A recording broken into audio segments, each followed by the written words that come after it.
Hello and welcome back once again to the HR Social Hour Half Hour Podcast.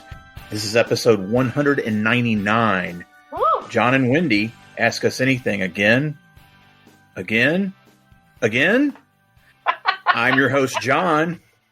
And I'm Wendy. How are you, John? Wendy, I'm with you celebrating 199 episodes, numbered episodes, that is. Right. Of this thing that we've done, so I could not be better. Yeah, it's exciting. Still hard to believe we've done this many episodes, and it's nice that we still want to do it and that people still want to listen. I think that's where I'm at, is that there's still folks chiming in, tuning in, and we get new listeners all the time. It is a wonderful thing, and it has continued to be fun for us. So here we are. We always like to celebrate before a big number. Yep. We hadn't done a one-on-one in about 6 months, I guess. I think 174 was the last one that we did. So it was time. Yeah. Not only is it catching up, answering some questions, but we want to review the year that was 2021 for us as individuals, for the podcast, for the community at large. And Wendy, I think we've continued to be in this strange thing of the pandemic, even now. I don't know about you. I don't think when we got to the end of 20, did I think we'd have a whole nother year of this business. Oh, gosh, no. Mm-mm. We've made the best of it. I think we've had some really, really great things happen. We've had some challenges, but we have things to look forward to for next year as well. We do.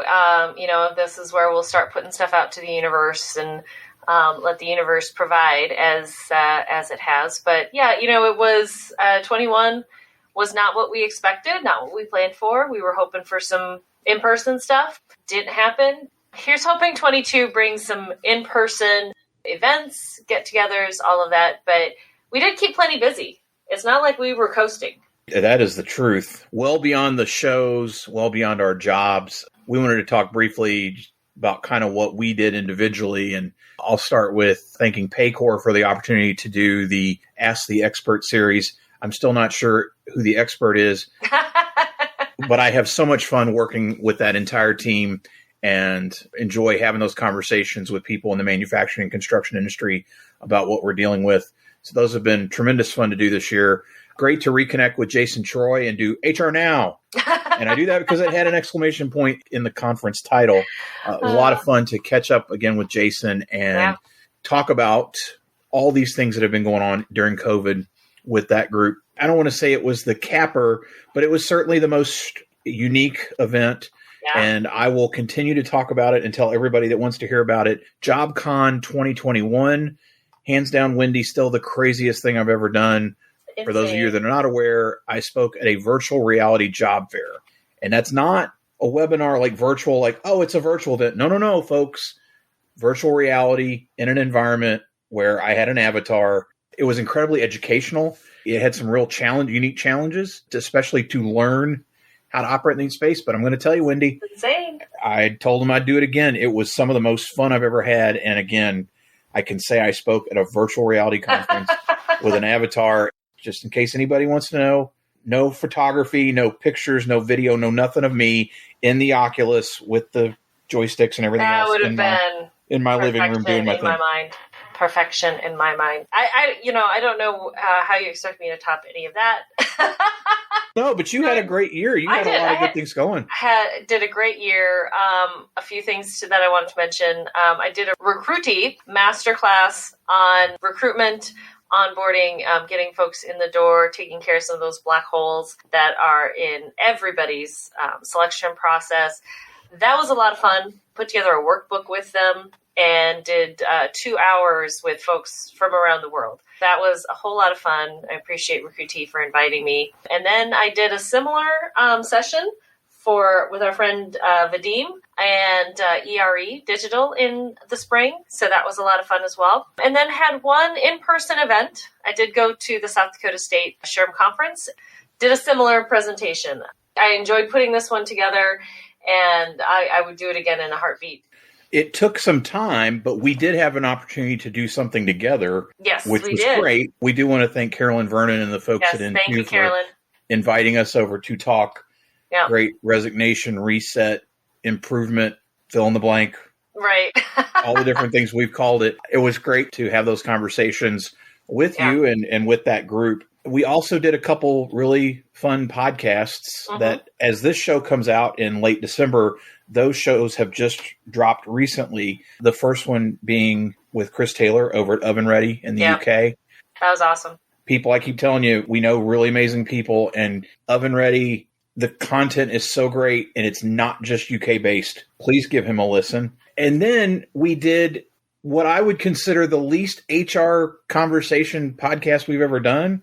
Oh, the most fun and the most I've ever cried in. For sure. Yeah. Julie got us both. Being able to celebrate her second anniversary with her, surprising us with that. That was awesome. Julie will do it for you 100 times over because love what she's doing, love what she's putting out there. And again, international, sensing a theme here, John. Indeed. And for those of you that don't listen to Julie, that is the HR Sound Off podcast. I'm going to put links in the show notes to both those episodes. I hope you'll listen to them because we get to talk about a lot of things. We always like to say you can get a package deal or get us individually, but we talk different topics with these folks, particularly with Julie. Yeah, I never thought we'd get 20 minutes to talk about Marvel Comics and movies. And it's not a pop culture show, but that's what we're talking about. And we're not trying to apply it to our jobs, which is even better. It was just for fun. Well, John, one of the podcasts that we have to mention is we did 2 crossovers with Mike Sipple Jr. on Talent Magnet Institute. He and I interviewed Katrina. We flopped, and you and Mike got to interview Minda Harts. That was a lot of fun, too. That crossover was fun. I want to thank Chad Sowash for that recommendation to do the crossovers. I've been fortunate to spend some time with Chad and talk podcasting. I really appreciate what Chad and Cheese are doing as far as that show and the content that they share. We talked one time and he's like, hey, man, you ought to think about this. And of course, we've gotten to know Mike really well. We think the world of Mike, and we knew he'd be the perfect person to start that with. We look forward to doing more of those down the road with others. You never know. We've got some things in the works. The crossover shows, the international shows, more and more stuff to have out in the world, Wendy, which is never a bad thing. No, there's plenty of room. Plenty of room. Let's talk chats for a few minutes, because if it wasn't for the chat, we wouldn't be here to begin with. Nope, we say that all the time and love the chat. They've really grown a lot, and they're getting more challenging to come up with topics and questions. So we appreciate the co-hosts, the folks that have stepped up in 21 to come up with ideas and to come up with questions for us. So we had a lot of people step up with thoughts. So first off, I'm going to say, encourage you to DM us, contact us if you have ideas for chats in 22. Let us know. We are open. We try to not get too serious, obviously, but we are open to your ideas because we want to talk about what you want to talk about. First off, we want to thank Steve Brown 2 times this year co-hosted with us. We had an opportunity to partner with our pals at Boldest again, tied into Employee Appreciation Day. For those of you that may not be aware, Ben Travis, who was our point of contact at Boldest, has left the organization and is traveling the world. So I've not talked to Ben in some time. I know he still listens ever so often. So Ben, if you're listening, I hope you're safe out there. Would love to hear about these adventures you're having down the road. We continue to stay in touch with Boldest, but we do want to thank Ben for all of his support and wish him the experience of a lifetime, because I know he was really excited to be able to do those things. I've been following him on Instagram to see some of those awesome posts. So if you're on Instagram, look for him. You know, all the folks that stepped up, like Melanie Hellman, Tom Daniels, Claire Petrie, Heidi Pancake, People Element, Paul Alone, Louis Lessig, Sam Jenigas, Christy Engler, Carolyn Vernon, the Talent Magnet Institute, Tom Horn, and the last one of 2021, Nicole Garardi and Corey Kapner, then HR for All, HR Social Hour crossover chat. We have all of those wakelets up, so you can go find them, revisit the chat, jump in. It's never too late. We'll always say that. And it's kind of fun to see chats from the past. Topics pop up every once in a while. Lots and lots of great stuff out there. I do want to say one thing as we look at that list of co-hosts, the different topics, as you said, Wendy, it's challenging. But if you think about it, Heidi wanted to talk about compensation, and nobody'd ever asked us about compensation. So that was amazing. Paul Alone, who is the most philosophical of HR people I know, we had probably the most challenging chat I think we've had with what he came with, But it was great because it makes you think in a different way. And then with Lewis doing a legal conversation, we always enjoy those. Christy with small business. And then Tom Horn at the end of the year, like, hey, why don't we do a icebreaker or the middle school dance chat? I do want to thank everybody for taking part, bringing such different ideas. The feedback we get, or at least I get, Wendy, I don't know about you, I get so much positive feedback from people behind the scenes and with notes and thanking us for not only just holding these chats, but the topics and the conversation that it generates well beyond that Sunday evening U.S. time, or in the future for our friend Mandy Johnson in Australia. It's tremendous learning. And again, the conversations, to think that we've done now 70 of these. That's a lot of chats. It's amazing. It is. It's amazing. It's awesome. And it goes back to, though, that community keeps coming. People keep coming, and we keep having those conversations, and they want to have them. We're going to keep it in 22. We commit.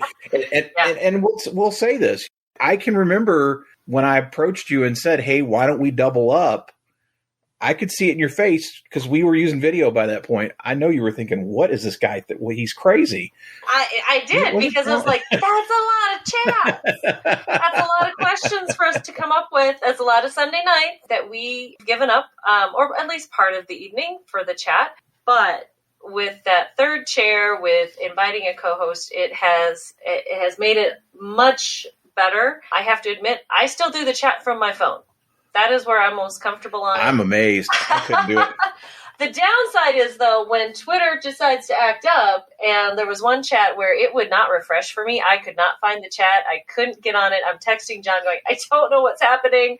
I'm trying to get my computer booted up so I could jump on the chat, which, again, is why we wait to do the recap so that you can join us when you can. So you will often see me Monday mornings jumping back in and answering some questions, because we know the chat goes fast and furious. We know there's a lot of stuff and a lot of side conversations going on. So don't stop those. Just know you can come back to it. As we've always said, we don't own the tag. But if you're going to respond, we would ask you to use the tag, because it helps us to track after the fact. Most of you know I'm off watching wrestling most nights, most Sunday nights. Chat's tied to something. 8 o'clock comes, 8 o'clock Eastern, 8:01, I'm off. Those that have co-hosted have learned it is mental gymnastics, particularly when you have several hundred, 500, 600, 700 tweets going out in an hour. Yeah. It's a lot. It's a lot. And let's say we did it times 7. We averaged even 400 chats. Yeah. 400 tweets an hour. It's 70 chats. You start doing the numbers. It's a lot. It's a lot. That's a lot. I know Mike Sipple Jr. was having his own personal contest with Steve Brown to see who could get the most tweets in an hour. I don't have it pulled up, so I can't say which one was the most, but I'm pretty sure it was one of Steve's that, or actually it may have been Melanie Peacock when she co-hosted once, got a lot of tweets. Steve and Melanie were within less than 10, I think, if I recall. It's the closest anybody's, it's the closest we've had. Crazy. Enough about chats. We said it in the open. It is truly Ask Us Anything. You guys did not disappoint. No, you did not.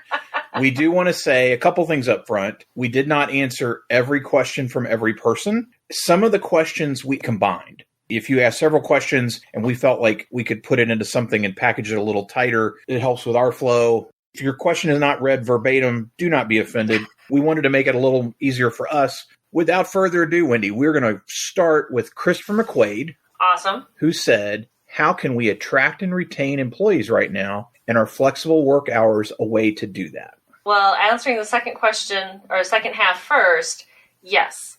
If you have the ability to do that, knowing that not every workplace can have flexible work hours, but there are ways to make it work. I know a manufacturing company here in Brookings that is pretty much write your own schedule. You agree to work X number of hours per week, and they work with you on how to do that. So if you need to pick your kid up from school or take your kid to school, you can work your schedule around that. So I think that there are ways to be creative with scheduling folks.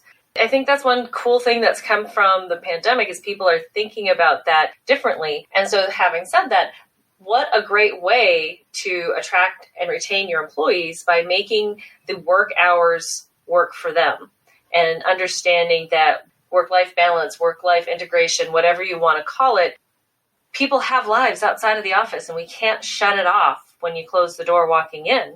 I think that's a great way to bring people in, letting them know you need to take, even if you're hourly, there are ways to make that work. What do you think? I would agree in many cases. In my industry, it would be a real challenge to do that in the field. And some places you can't. If you have the ability to do so, I think you should certainly consider it. I think you have to make sure, though, it's something that every level of management is on board for. Yeah. I worked in an organization previously where we had a flex schedule. We called them flex nines, and we worked 4 9s and an 8. And then the next week you'd work 4 9s. And so you were off every other Friday. That was great. I got 26 extra days off a year.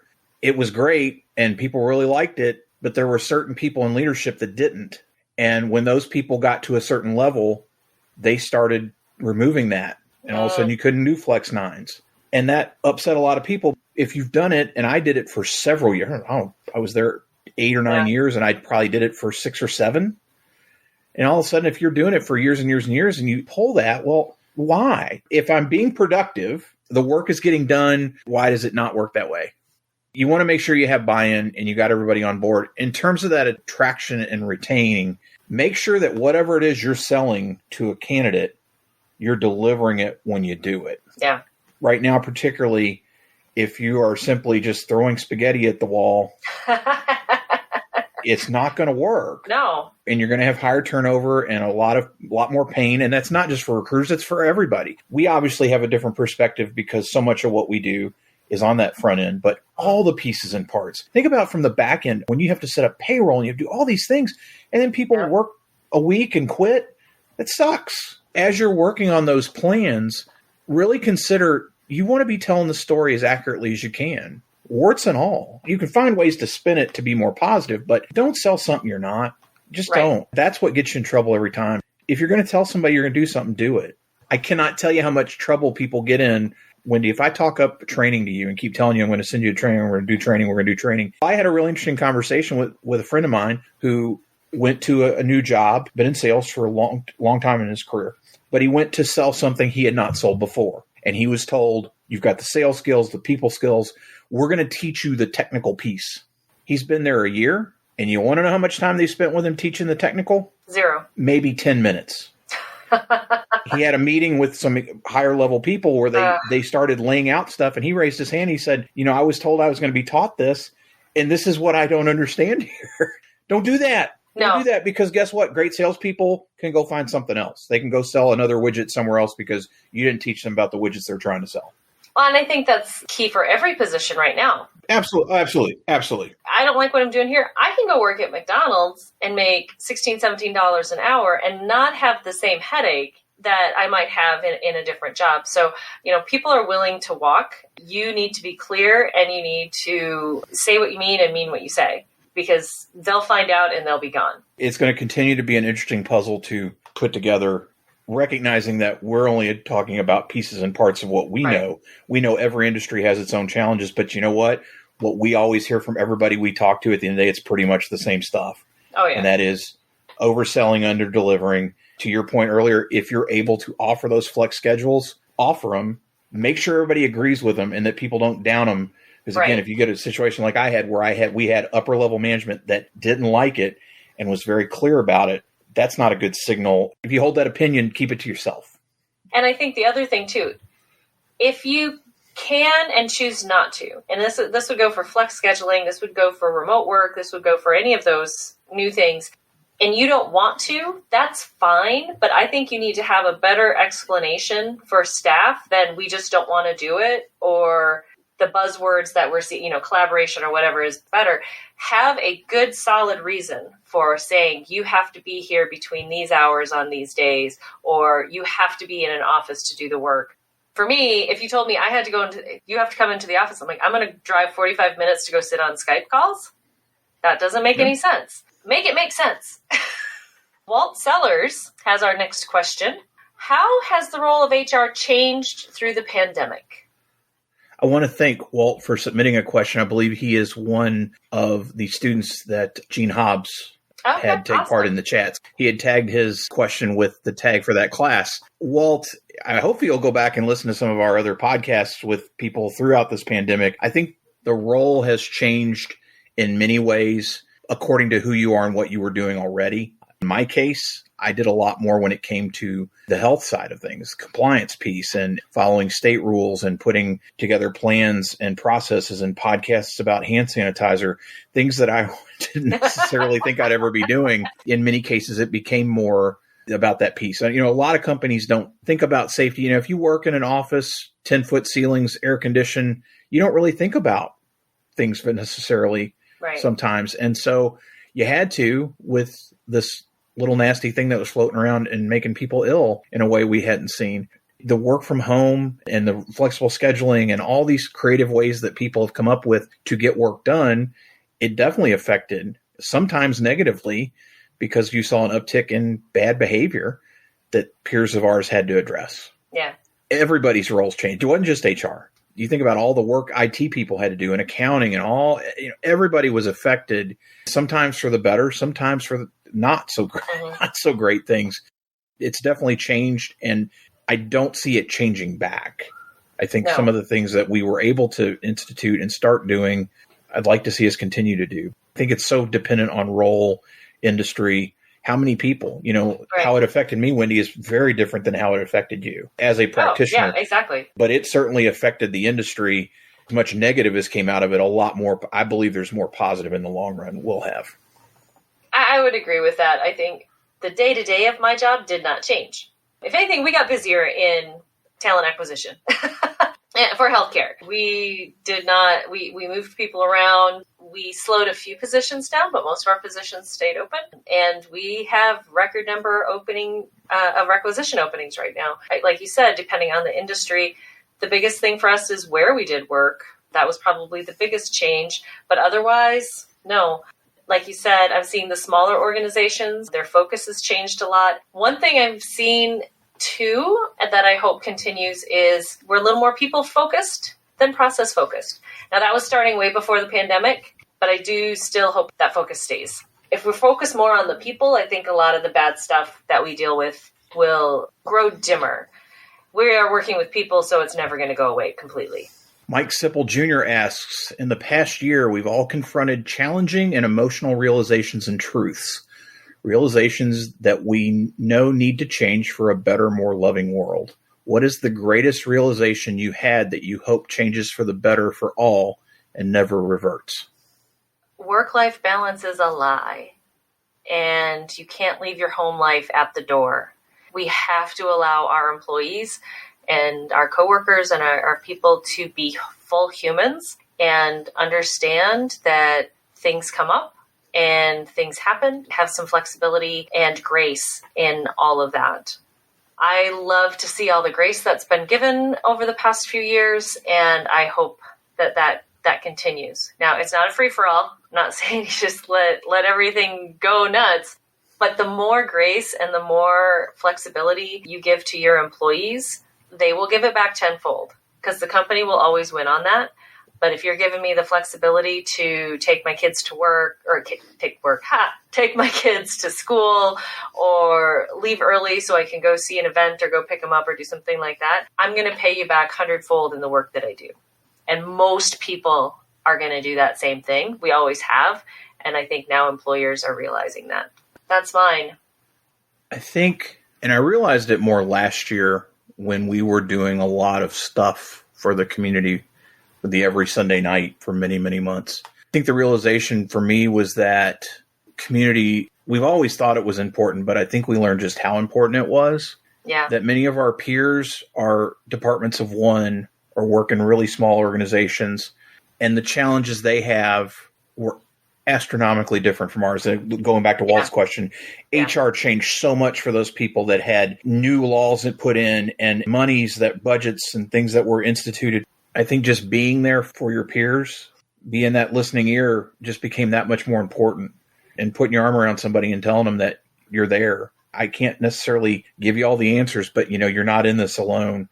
I said it multiple times. We had an opportunity last year to do a lot of things too and talk to people. And I would just keep beating that drum to say, find that community. If it's not social hour, whatever it is, find it and stick with it. And as things improve and as people go back to work, there are people we don't hear from much anymore. And that's disappointing. I'd love to stay connected, but I also understand life continues to move forward. I think it's that realization you need to really find those people stick with them. People that you can be vulnerable with.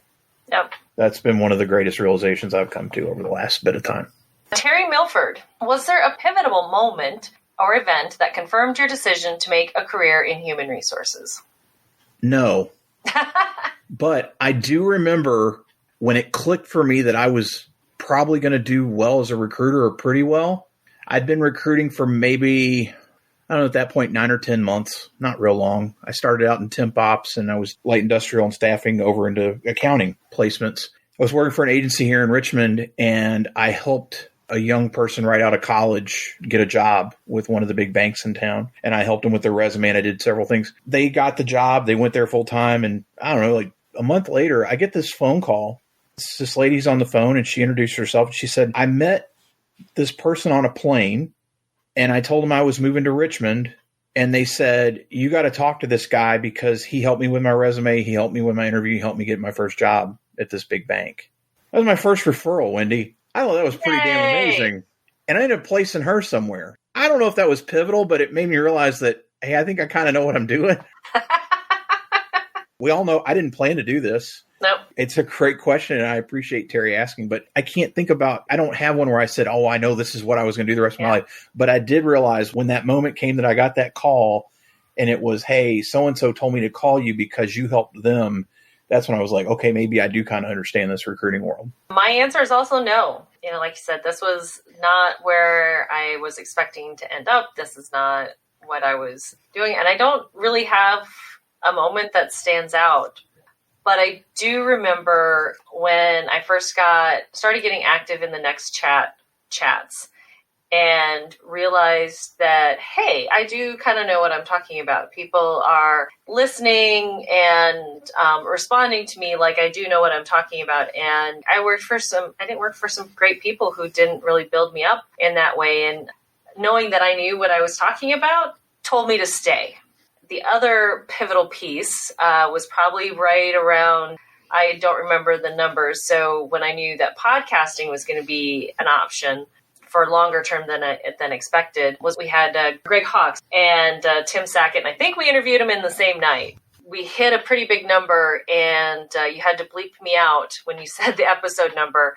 And so that's about the time that I was like, hey, this podcasting thing is pretty cool, and it's still going. I'm going to count that as the moment that I was like, okay, maybe this is not just something that's for fun. It is fun. It is fun. It's meaningful, and I enjoy what we do.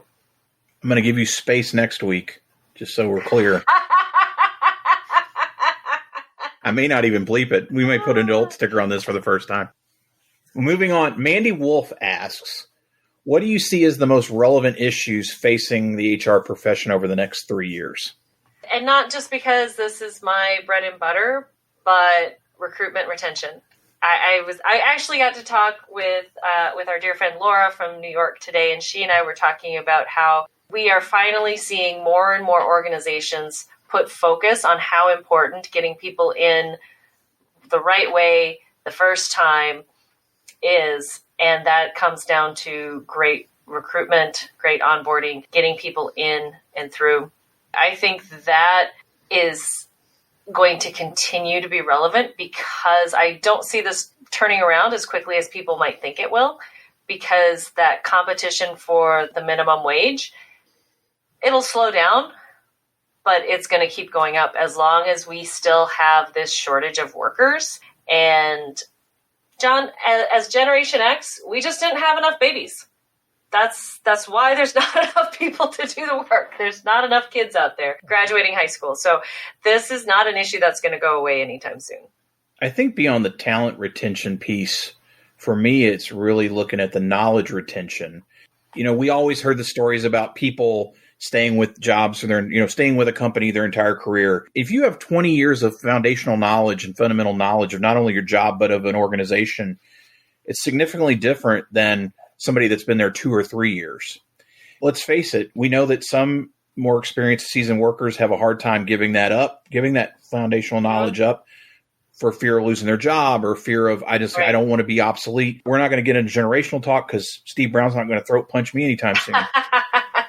I think one of the big issues we're going to continue to see is how do we transfer the knowledge to a workforce that also is not necessarily going to stay with you for 20 years. Right. I think we can all continue to put all, the question earlier about attracting and training, we want to retain the right people. We want to get the right people and retain them. But I don't think we can continue to think we're going to have them forever. No. It's just going to be different. How can we package knowledge or get people situated to where not going to be the 5-year person who's going to have 20 years experience? I get it. But I see that knowledge retention, the organizational knowledge, in many places that haven't thought about it, it's going to become more and more of an issue. You've seen more and more people retire. My old company, they talked about the wave, and the wave of retirement was supposed to happen in 2005, and then it didn't happen. People stayed, and all of a sudden you had the challenges of 08, 09 in there. And then all of a sudden people retired a little bit. Now it's another wave of people, but you know what?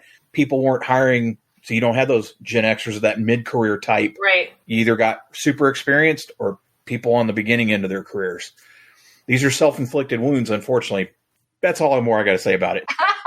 The fundamental knowledge base, the business knowledge base, is going to continue to be a challenge to how do you retain it for your organization and make sure it's transferred to the next person coming in. I think that's going to go back to just getting better about documentation about what you're doing. I will fully admit I'm bad about saying, I've got it in my head.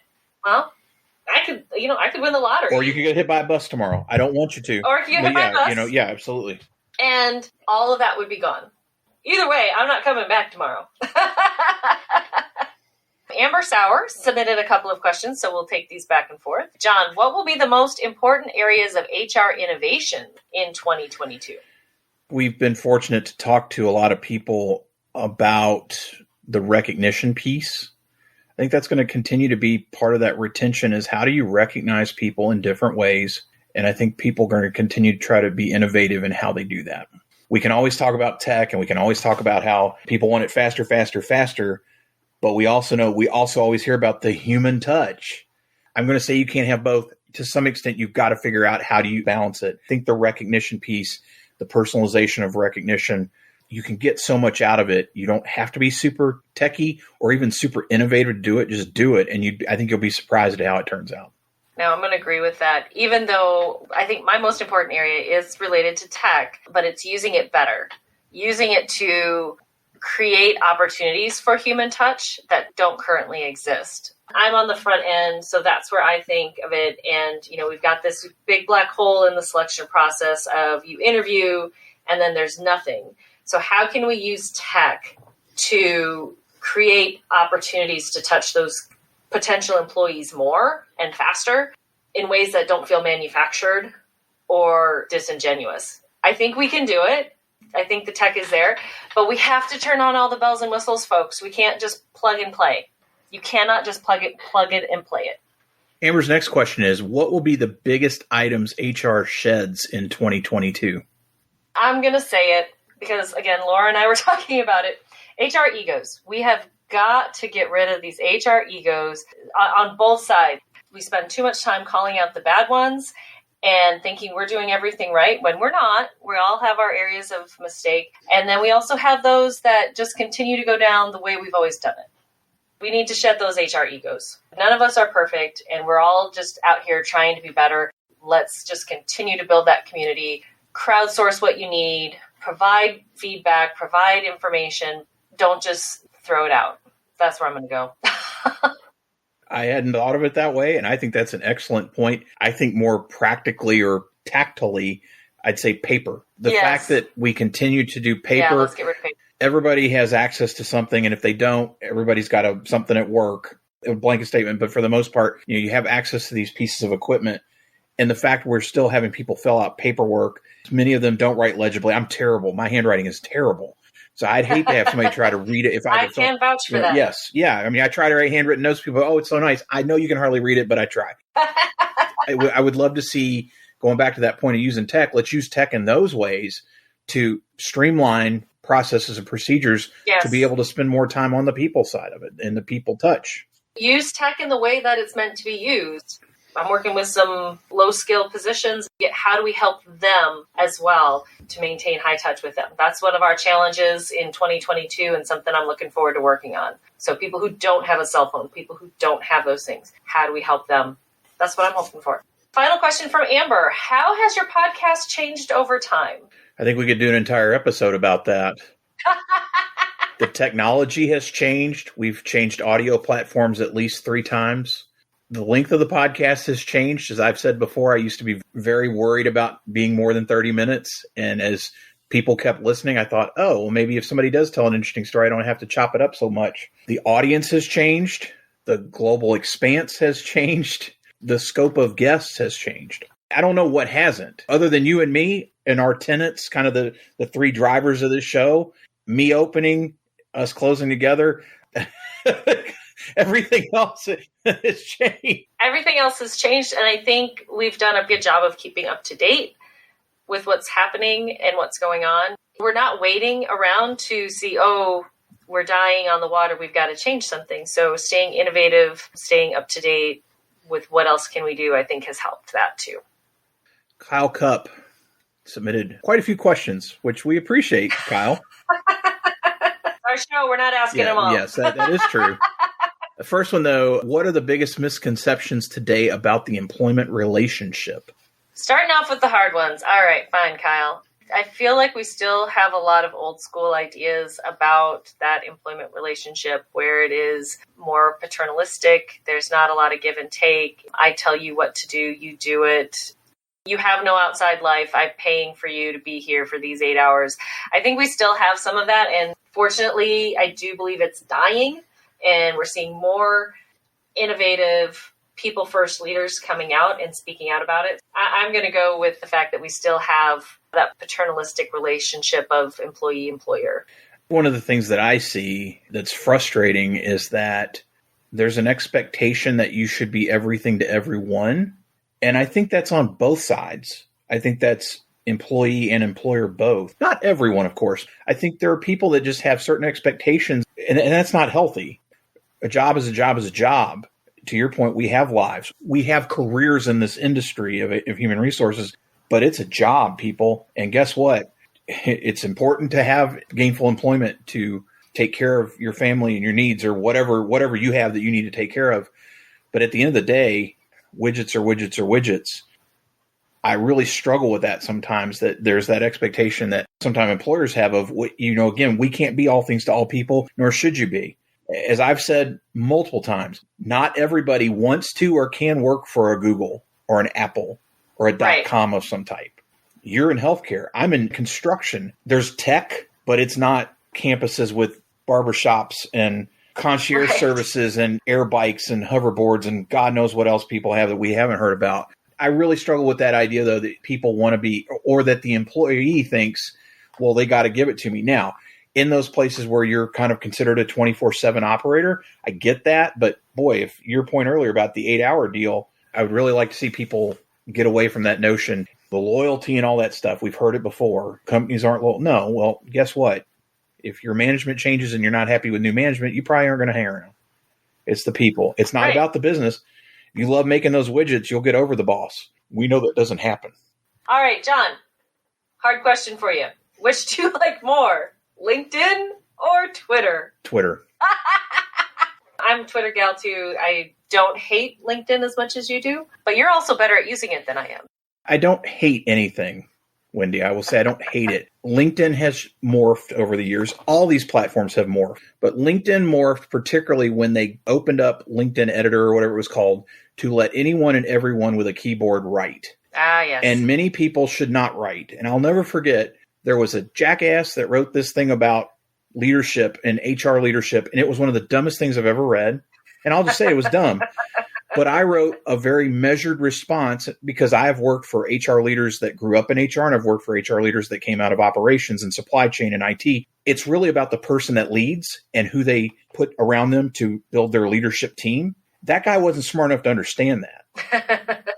His position was a position of ignorance. When you can type whatever you want and hit publish and everybody sees it, that's my issue with LinkedIn, is that it's just not the same. And you remember this, and I'm going to tell this story because it does speak to LinkedIn. One time I told Wendy, I said, I'm going to post a picture of Deadpool, and I guarantee it gets more likes, responses, and anything else than a legitimate HR article, a post about the podcast or whatever. And guess what? It did. A picture of Deadpool clapping. I like Deadpool a lot. Why is Deadpool on LinkedIn getting more connection than me posting about a relevant topic, a podcast about what we do, something? Right. Deadpool, people, that irks me. Twitter wins every day of the week on all the platforms. But Wendy, what advice would you give to someone who wants to work in human resources? I think the best piece of advice I could give someone who thinks they want to work in human resources is don't get into it because you think you like people. There are much better jobs to have, to do, if you like to work with people and you think you want to help people. Not psychologists, we're not social workers. Do it because you want to improve a process, or you care about the employer-employee relationship, or you think that we can do better for our employees. I think those are much better reasons to go into HR than because you like people. One thing I would say, if you're not attending school or you don't necessarily have the ability to pursue it from an educational standpoint, make sure that you're talking to people, get involved, just like we got involved on social media to connect with HR peers, connect with HRP. And we've seen that, Wendy, firsthand. We know people that have gotten into new jobs or gotten into the industry altogether because they had an interest.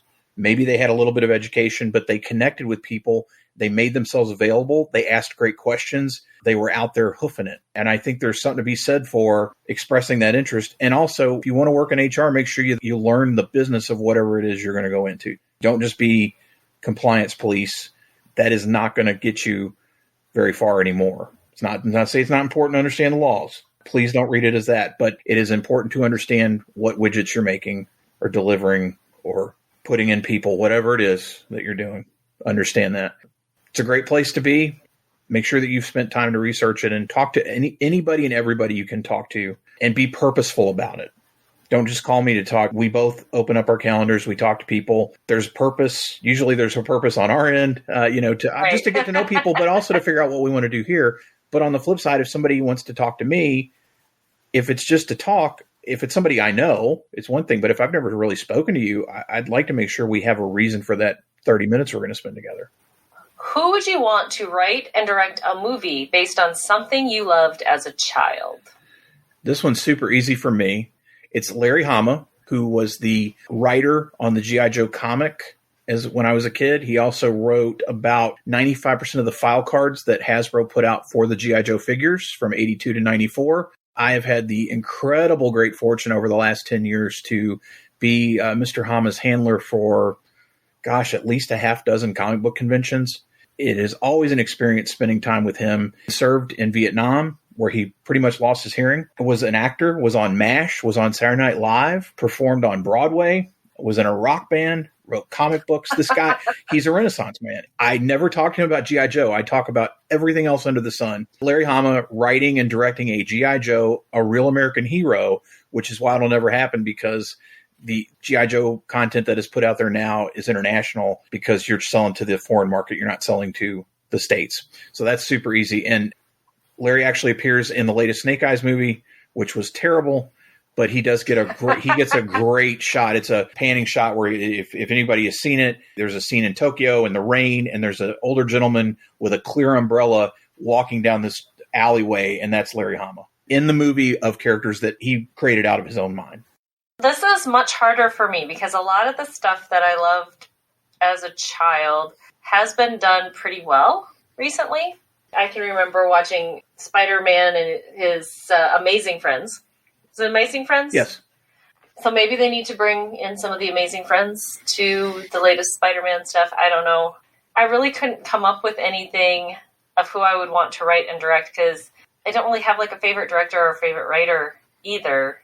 I don't know. I think things are being very well done now, and that's probably a lot to do with the technology that exists to be able to get some of the fantasy stuff together. Having said that, no one yet has done a really good version of the Ramona books. Oh, yeah. There was one, Ramona and Beezus. Wasn't Selena Gomez. Yeah, years ago. In it. And so I don't know if it was, the nostalgia factor for me that I was just kind of meh on it, but I'd love to see somebody try Ramona and Beezus again.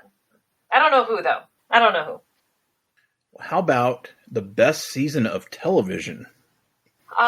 This was a hard one because I'm guessing he wants like a full season. I don't know if he wants like multiple TV shows or what. I'm gonna say seasons 2 through 6 of The Simpsons were awesome. There's a lot of classic episodes. There's a lot of great, well done episodes in those seasons. I'm disappointed that The Simpsons continues to be on because I think they've lost a lot of the magic that they had back in those early seasons. Think of some of those classic episodes from, Lisa gets her saxophone and Mr. Lisa goes to Washington. I think there's just some really great, well done writing, acting, animation that happened in those seasons. When was the monorail show? What episode was that? What season was that? It's got to be in that first. I know it's in those monorail. I mean, is just, and Phil Hartman. I mean, losing Phil Hartman was so hard for that show, even though he was gone. He's been gone for a very, very, very long time now. I thought a lot about this. I had to get it down to 2 different shows with the same actor playing police officer. One is Justified, season 2 of Justified, and season 1 of Deadwood. The writing on those shows is brilliant.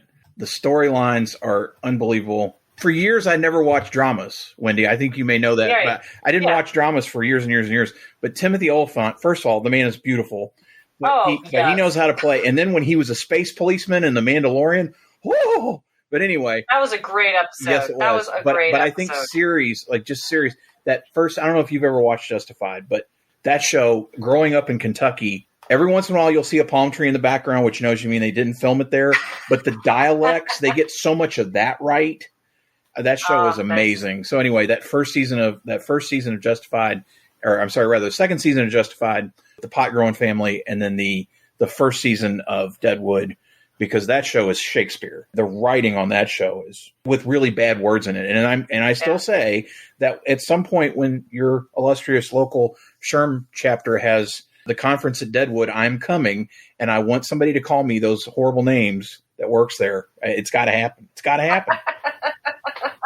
We can make it happen. Kyle's final question is, how many questions can Kyle ask before you say enough? Well, obviously how many he did, because we took a few out. I think Kate still holds the record for the most questions asked, but great job, Kyle. Great questions. Loved it. I think that's all that needs to be said. Thank you, Kyle. Michael Malatti, how have your own HR rules changed since you started the podcast? Have you utilized anything in your own work that you've learned from your guests? I have been fortunate to stay with the same employer. I'm one of the few people I think that's part of this show. Part of this show is Destro. Seriously, you look over it. I've been really fortunate. I work for a really great organization. It's very supportive of me doing this. One of the things that's changed, I've started podcasting for the organization. I think I've grown. I've had opportunities to do different things that I didn't necessarily do when I started the show 4 years ago. It's grown and morphed, and as our company has grown, the opportunities to do more training and put together different things that didn't necessarily plan on. The fact that I was marketing with NASCAR and minor league baseball, working with television stations and having conversations where they look at me and go, wait, you're the HR guy? Well, yeah, but I do this other thing, and that's how I've learned about a lot of this other great stuff. So it's been great to parlay what we've learned here into that. I absolutely utilize what I've learned from guests. I've introduced guests to my management. We've talked to some people about partnering on things. It's great that we've had an opportunity to build. I think, who was it, Tessa Brown or somebody said we had the best Rolodex or the biggest Rolodex of anybody they knew. Right. It really is true. And so, yes, yeah. I would say, Michael, that my job has morphed just because of what I've been able to learn here and apply there. And then, I absolutely have been fortunate to introduce people, to work with vendors, to do different things. It's been great in that respect. How about you? Well, other than the obvious. Obviously, I have changed jobs a couple of times since we started. Changed companies once, jobs several times. I think the biggest thing, though, like you, I'm doing podcasts now for recruitment. I'm working with our sourcing team, and we're creating new podcasts, creating Instagram audiograms for them to use to put out. And then we're also doing some video. So really getting to use the editing and, helping people, because not everyone's comfortable doing a video. So the podcast makes a great option for folks who don't want to sit behind a camera or try and do it themselves on their phone, which actually that's super easy, but not everyone's comfortable with that. So trying to find ways to get content from our staff that we can use. If we hadn't done the podcast, there's no way I'd know how to do it. I wouldn't be interested in it. Not that I couldn't do it, but it wouldn't be an interest of mine because I wouldn't think of it. Shelley Rowe asks, and this is several questions put together, so be prepared. What was your boldest move professionally? What did you learn from it? How did you find the courage to do it? Anything you would have done differently? And what would you tell someone else that's hesitant to go for it? I'm going to go with when my husband and I decided to relocate back to South Dakota. I did not have a job when we were looking, when we decided to move. And I was actually thinking about just not working for a while. Happened to, my mother-in-law saw a job at the local university. I applied for it and actually got the job offer my very last day of employment at my old employer. Perfect timing. But maybe that was the pivotal moment that said I was staying in HR, because I was considering leaving at that point, and then here it happens. For me, it's, this sounds so floofy, but trusting the universe, put things out there, and I'm not necessarily if it's meant to be, it's meant to be, because there's a lot of work that goes into making what's meant to be happen. But at this point, no, I wouldn't do anything differently. You see it all the time on Twitter, put things out there. And a lot of it is just being vocal about it and saying, this is what I'm going to do. And you'll get your cheerleaders that will help you walk through it. Don't hide it. If you want to take that big leap, people will surprise you with their encouragement. And saying that from an HR perspective and from the ice cream business perspective, because the more I've been talking about that, things have been moving quicker. As much fun as it might be to write those cryptic tweets or Facebook posts, something amazing is about to happen, I can't share yet. Share it. Tell us about it, and we will be your biggest cheerleaders. I thought a lot about this, and I've said before, early on in my career, I was one that literally just went from job to job. They found me or they approached me. Getting laid off 8 years ago was the biggest gut punch I could have had at the time. And it's funny, I don't think I made a lot of moves professionally, but I think creating this is probably the boldest thing I've done. We didn't have any expectation. We didn't know, but what was going to happen? Were they going to throw us in podcast jail? Were they going to throw us in HR jail? We just decided to do it. I've learned more than I could go on for hours about it. How did I find the courage? I just decided, I'm like, why not? I think what we had found was that you may say one thing, I may say it differently. 3 other people that have been on this podcast say it 5 or 6 people, 100 people, 1,000 people all say it differently. It takes one person for it to resonate with to have power. I wouldn't have done anything differently. I'm glad I asked you. Maybe that was the boldest move, was saying, hey, would you do this with me? I can't see doing it by myself. I don't see had started it or necessarily maintaining it. If you're hesitant, it's on you. Think back to what is the loss? We have friends that are passionate about speaking and presenting and doing cool stuff at events. And we like doing cool stuff at events. But we've said from the beginning, we're not going to go in the hole to do those things. Set an expectation for you. You're like, I'm willing to do this. I'm able to do this. But guess what? Recognition doesn't pay bills. Now, I'm not saying, please, if you've never spoken before, don't expect to get paid day one. That's not the case. Okay? Find those little opportunities. If it is too big, think about 3 or 4 things that are smaller and do those first. Get some small wins under your belt. The podcast, it was, okay, let's practice and then record one and then record another. And then, okay, and then all of a sudden we had 5 or 6. Now we can launch. Okay, and then we thought, well, we could do this, we can do that, or this doesn't work real well, or hey, the audiogram thing, we tried audiograms, it didn't really work for us. I think to me that was the move, and it was just why not? Because like you said, I kind of trust the universe, and if it happens, great, and if it doesn't, I had fun. I had fun while it lasted. Exactly. Our favorite Canadian, Melanie Peacock, asks, what have you learned from your biggest failure? What lesson would you share with others based upon this? I think what I learned from my biggest failure, I didn't plan well. With not having a plan, when it fell apart, I really didn't know what the hell to do. I came to a lot of realizations, and this was in a job where I'd first gotten into leadership, and I had basically had a mutiny on my hands. I was fortunate to have a leadership team behind me that was supportive, but I didn't walk in with a great plan. I was not well prepared for some of the things that happened. And I wasn't willing to that earlier question about being bold. I wasn't willing to stand up and say, you know what, I'm in charge and this is how it is. I just didn't do that. I kind of and was a little more milquetoast, let it happen. And I let people run all over me. And I failed hard. I failed real hard. I was fortunate, though, that I was able to have people behind me to kind of prop me up and say, John, we're giving you that space to fail. And they didn't just demote me and take me out of the job. Got a plan, whatever it is. If it's getting married, if it's looking for another job, if it's starting a podcast, if it's building a Star Wars collection, I don't know, whatever it is. I think for me, blame doesn't matter. It's easier and faster to, whether you're responsible or not, to just say, sorry, this happened here. Let's fix it, and just dive in and fix it, and not worry about who needs to be responsible. And obviously this doesn't fit in every situation. There are some times that somebody needs to be held accountable, but for most work things, an email got missed, something, hey, sorry it happened. Let's fix it. Here's what we're going to do from here on out. Get everybody moving forward. We don't need to spend a lot of time on who did what and why it didn't work for the most part. Sometimes it's just easier to move it on. The other Melanie we know, Melanie Hellman, asks, what is the scariest thing you've ever done and why did you do it? What made you do it? I went on a spinny ride with my daughter because she wanted me to go with her. It was one of those spin around. I'm not a ride person. I'm not a roller coaster person. I'm not anything. That was the ride I agreed to go on because she wanted to go on one of those rides. She loved it, and I still hate it.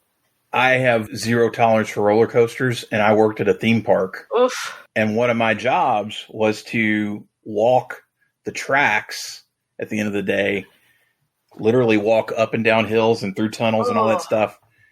But we also had to test the rides in the morning. That was scary for me, but I could say it was my job. And we were the testers, which also taught me enough as to why I would never get on another roller coaster in other theme parks. You start to learn. In our particular park, we were not mechanics, where in some places, not only did you operate the rides, but you actually knew how to do basic mechanical work on them. Oh, that wasn't us. We basically had to wait for somebody else to come do it. My stomach doesn't do well with those. And yeah. Megan Youngkin, what is one unpopular opinion you each hold? I think mine would be that the Ghost Rider movie series is really good. And mine is Die Hard is not a Christmas movie. Oh! It took 109 episodes to break my heart. For those who wish to observe Die Hard as a Christmas movie, I will not persecute you for that. In my house, it is not a Christmas movie. Chris Hadley asks, if you teamed up to do a podcast in an alternate universe, what's the name and what's it about? Well, it's called Super Friends, and it's about superheroes. We interview superheroes. It's a universe where superheroes are real, and we interview them in a similar podcast to the HR Social Hour, but it is our Super Friends. Before you ruined me with your unpopular opinion, I was going to say we did a Die Hard minute-by-minute breakdown. No, I love Die Hard. I think Die Hard is a great movie. All right, gang, coming next year, John and Wendy dissect Die Hard scene by minute by minute. Hey, if they do it with Star Wars, we can do Die Hard Minute. Die Hard is a great movie, and only Die Hard. I don't like any of the other. I think the other ones are weird. Alan Rickman. Oh, love him. Tom Daniels has a couple of questions for us. If you could turn back the clock and study something different, what would it be? Radio, television, film, production. I don't know. Maybe history. I do like history. I would probably end up in the same spot because I don't want to be a high school teacher, but yeah, I liked history. But I liked English as a major too. If you didn't live where you do now, what would be your preferred location? Somewhere in the mountains. That was one of the things I loved about Billings. Any particular mountains or just mountains in general? I like the Rocky Mountains. I think most people are where I'm from, the Louisville, Kentucky area. My mom was one of 7. My sister and I are the only 2 grandchildren that don't live within about 100-mile radius of the area. It'd be nice to be home. I do still have a lot of family there. I always enjoy visiting because it's a lot like Richmond. If you were going to be on a desert island and could only take one item, what item would you take? A boat. Ooh, I like that. I hadn't thought about that. Because I think this came up on the podcast. Well, it was about what music or something. It was like a luxury item. It was a Chris Taylor asked it was a luxury item. I'd say a mirror, so at least have somebody else to look at. I don't know. Signal the planes. My husband actually asks this as part of some of his get to know you classes, what TV series, what sort of thing like that. And his answer is always MASH, because there's so many episodes. It would take a while to get through it. So now you'd probably take The Simpsons, because there's more of those. You are a contestant on Shark Tank. What product are you pitching, and which investors do you want to work with? I hate to disappoint Tom. I don't have any idea because I've never watched 1 minute of that show. I guess the product I sell is our podcast. That's what I'm always pitching. Other than that, I think Mark Cuban's on that show. I don't even know. Mark Cuban's on the show. So I will pitch my ice cream to Mark Cuban, and he can sell it at the Maverick Games. There it is. There we go. There it is. That's ours. All right, so I'm going to do this one because these next two questions are really for you. Yeah, so Jane Murtaugh, thank you, Jane, has asked, what is the story behind John and Bananas? I listen to a lot of comedy podcasts. I'm a fan of a lot of comedians, and I love the term bananas. I just think it is a great term. If it's not a curse word, it's bananas. Like, I can say stuff as bananas, and people kind of know what that means. And you remember when we were kids, there was Bananas magazine that you could get from the Scholastic Book Fair. Bananas have been around a long time. I got to be known on my other podcast, Star Joe's, that is, not at work. Star Joe's, I would always talk about stuff being bananas all the time. And our listener, we call him the number one star. That's going to be bleeped out. But number one would always say, I love it when you say bananas. And the other guys just thought it was funny. It's just part of my vocabulary. At some point, I'm not sure what happened during COVID, when I started getting back into toy collecting, I started finding banana figures. These Peely from Fortnite.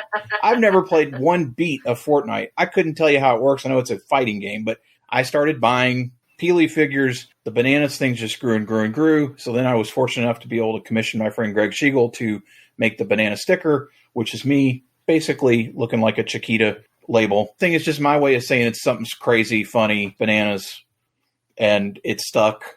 Now it's my thing. How many toys are in your collection? Are they all in their original packaging, and how are they displayed? My collection is in 3 waves.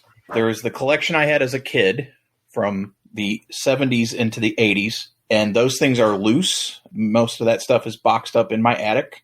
Star Wars, or not really mini Star Wars, more G.I. Joe and Adventure People from Fisher-Price, which was the second greatest toy line ever made.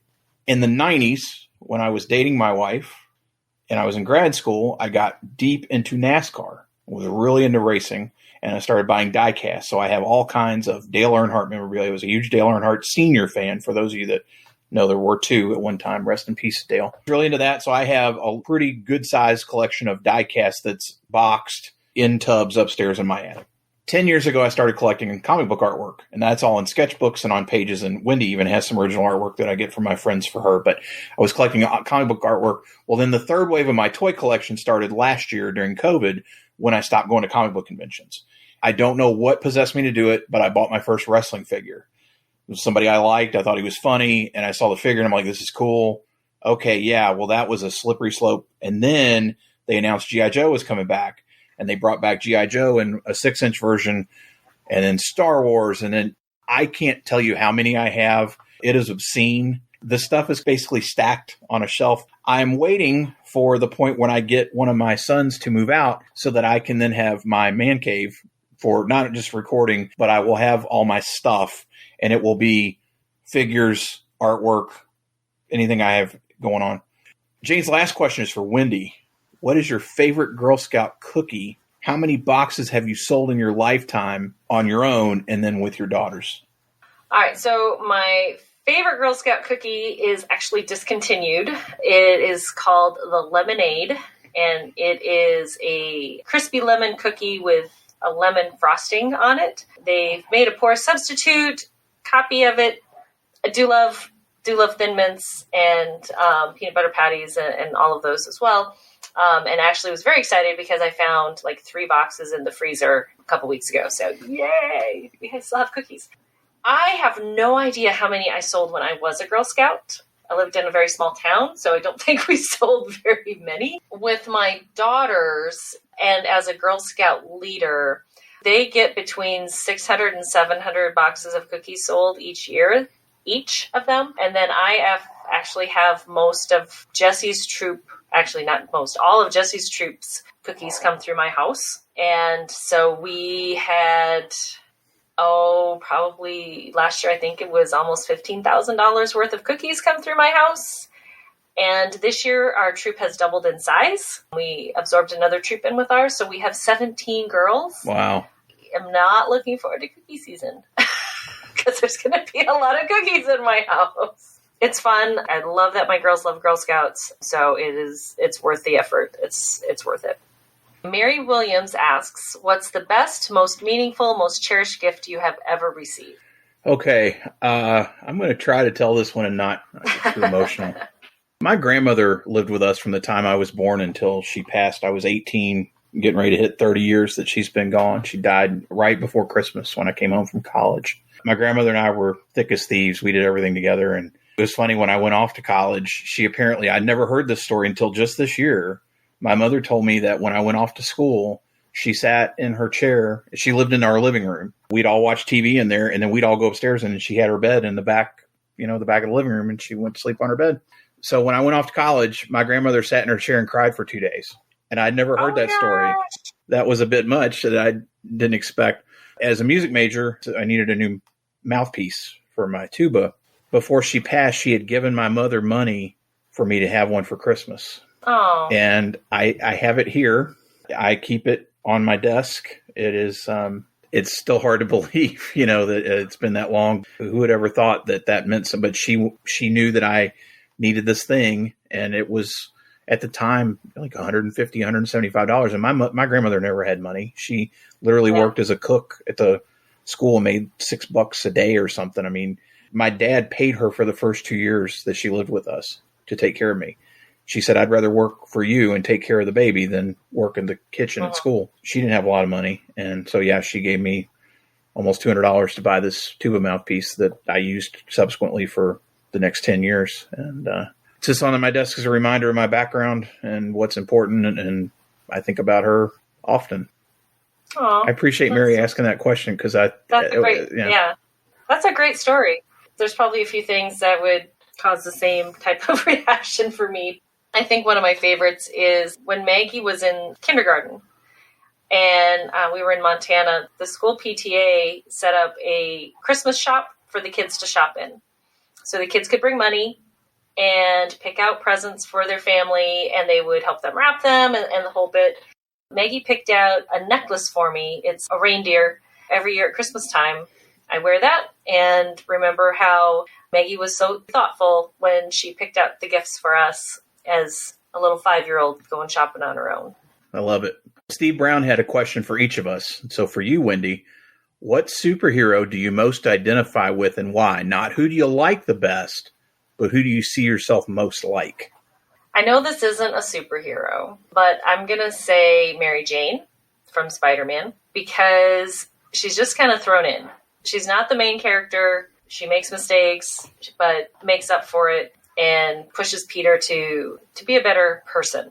I'm going to go with MJ. I've liked pretty much every iteration of her throughout the Marvel Universe, even back to Spider-Man and his amazing friends. I'm going to go with MJ. Steve's question for John. What would your wrestling name persona be? And would you be a good guy or a villain? I'm going to change it a little bit and say that I'm not going to talk about what mine would be, but I will say that my favorite wrestler of all time is Roddy Piper, who was a villain to the end. He never worked as, in the wrestling parlance, there's baby faces and heels. Baby faces are good guys, heels are bad guys. He always worked as a heel, and he was the best. He was just money. He made money everywhere he was, and in real life, they all have their faults, but he seemed like a genuinely good dude. I listened to his podcast religiously. When he died, it crushed me. He was one of the first celebrity deaths. I was stunned when he passed, and it bummed me out. And interestingly enough, he's one of the few real life people that was made into a G.I. Joe character. He's actually in my sketchbook. I wouldn't be in wrestling. If I was, I'd be a manager. I wouldn't wrestle. I'd be the guy in the corner, probably be a heel manager and throw stuff in for my people to hit the other people in the head with.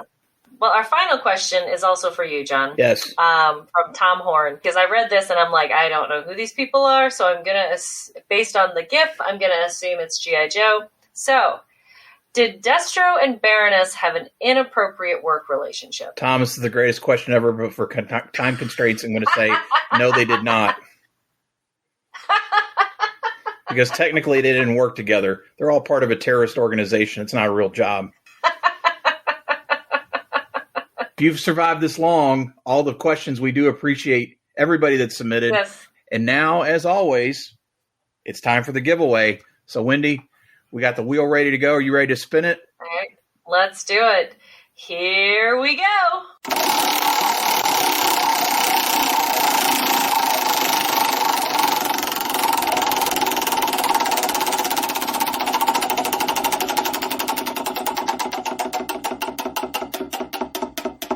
All right, and the winner is Megan Yunkin. Yay! And Megan had a fun question. Thank you for your question. Thank you for submitting. Thanks to everyone that submitted, because, boy, this has been a powerhouse, and we're in the home stretch. Yes. Woohoo! Now, though, everyone's favorite part of this time is when we read the list. It's the honor roll. It's the snow cancellation days, as I like to do it, because some of you, they know the music that I'm going to put under it. It's from when I was a kid. It's awesome. But we now want to recognize everybody that was on the show from January of 2021 up through episode 199.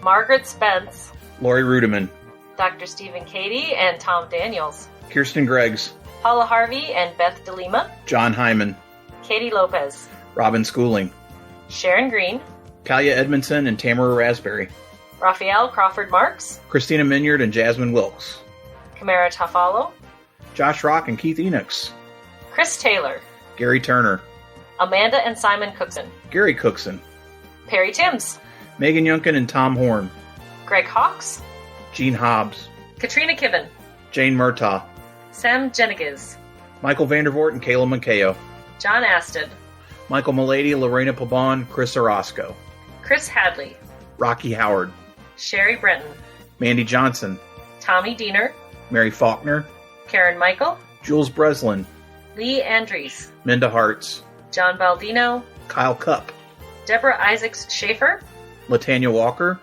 Kyle Holliday, Julie Turney, Tom Shin, Mark Alphonse, Janelle Rodriguez, Matt Henry. Thank you all. Woo. Just amazing guests, amazing conversations all year. Let's talk sponsors.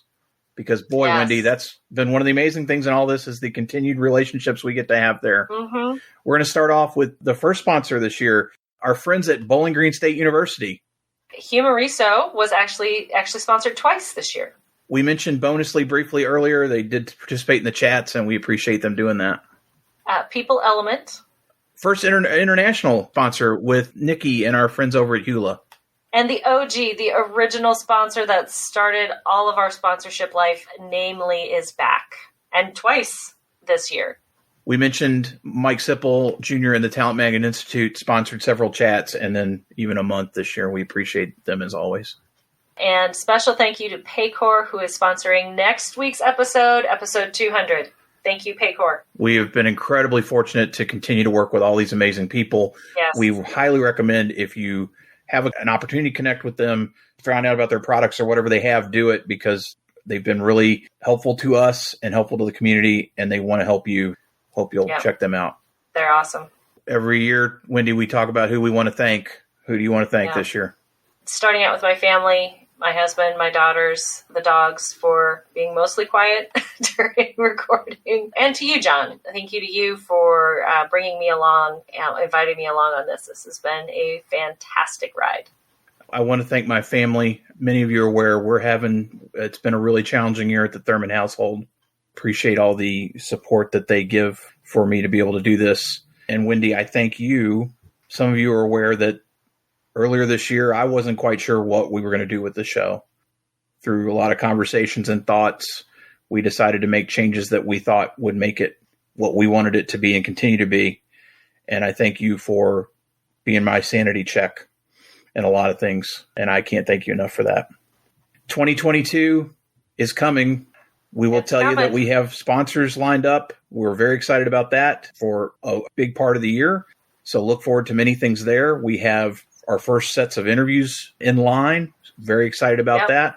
Who knows, Wendy, if we get to see each other, that'll be bananas. It's been much too long. So yes, hopefully 2022 brings in-person events. As always, if you have an event you'd like us at, we would love to come and do live podcasting and create content for your event. We're keep putting it out there. International folks, we would love to come and visit you as well. Webinars too. We would love to work with you. Let us know how we can support what you do and introduce you to our community. If you've made it this far, you probably know how to get a hold of us. So we're not going to do that tonight. I would hope so. If you've done this, you are a champion, and we thank you. And we just continue to say thank you. Listening. Look forward to many, many more, Wendy. 200. Yes. Wow. It's hard to believe. We are there. It is.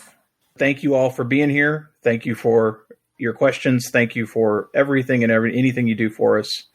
Yes. So for the HR Social Hour 1 hour 45 minute at least podcast,